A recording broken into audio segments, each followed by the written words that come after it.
ফাহাদ, তুমি কোথায়? রাতে বাসায় আসো না কেন? আমি তো আমার বাসায়। আমার বাসায়? আমার শরীরটা একটু খারাপ, দেখতে আসলাম। ও, আমাকে বলোনি কেন? আমিও যেতাম। আমি আসলে তোমাকে বলার সময়টা পাইনি। একটা তো টেক্সট করতে পারতা।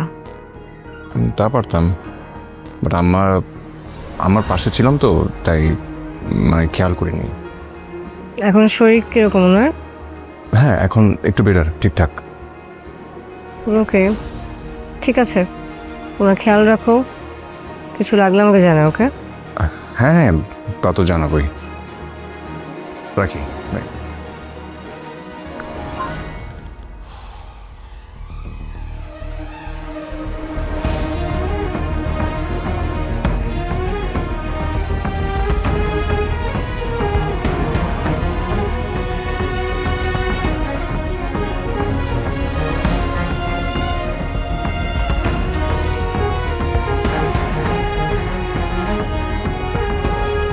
আমার ছোট ভাই আমার এক্স গার্লফ্রেন্ডকে বিয়ে করে ফেলেছে।